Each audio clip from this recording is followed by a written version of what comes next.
Oh, oh hi, I didn't see you there. I'm Scott. Welcome to another episode of RC Must See.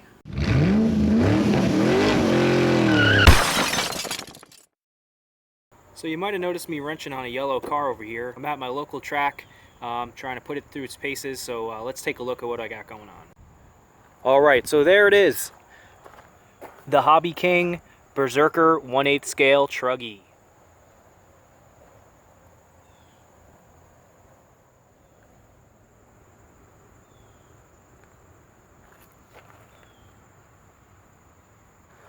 Okay, so just a quick few words about this product. This is a 8 scale truggy that is available only through the website Hobby King. They make their own stuff. Is there a cheaper option out there for race guys? Are the really expensive kits worth it?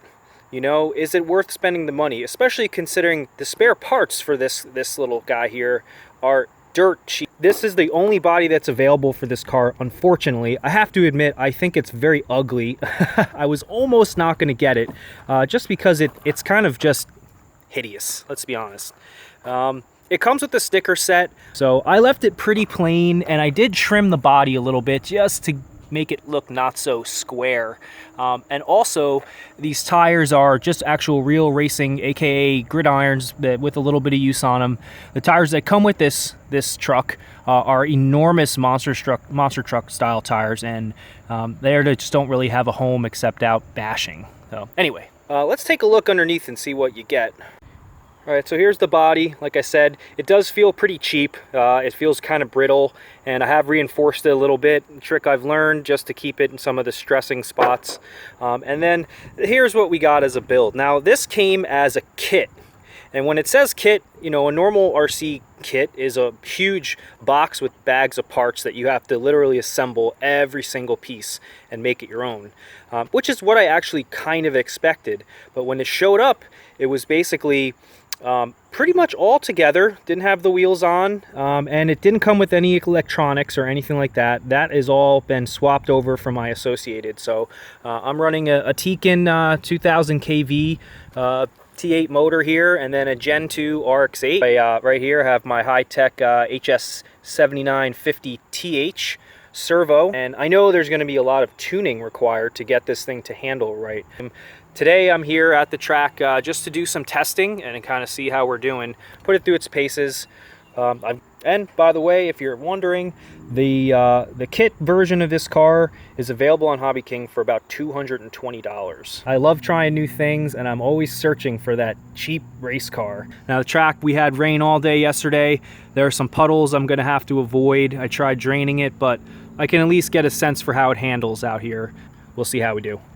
All right. Okay, so first drive here, just want to feel it out for how it runs. Wow, very quick acceleration with the gearing I have going on there. Whoop. Definitely very rear end happy.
Oh man, guys, as you saw, I took a couple big hits on this car here. I came up short 3 times in a row on that triple. The Berserker held up. Nothing's out of whack, nothing broke. Still steering straight and strong. Nice. All right, so there we have it, guys. A few laps around the track here. You saw I took a few big hits. Everything looks pretty good and straight. Obviously some wear on the bottom of that chassis. This worries me a little bit, the fact that this car doesn't actually have skid guards. So this little hump here for the diff is going to end up getting broken or just downright cracked off or worn through. So I'm going to have to come up with something, make my own skid plate probably for the front and back of this car to keep that from wearing out. Otherwise it's a new chassis, you know, and we'll see how long that lasts. So we will see what a couple modifications to the settings will let us do, and hopefully we can get this thing handling like a race car. All right, thank you for watching RC Must See. I hope you enjoyed the video. Please like and subscribe if you haven't already done so. Cheers.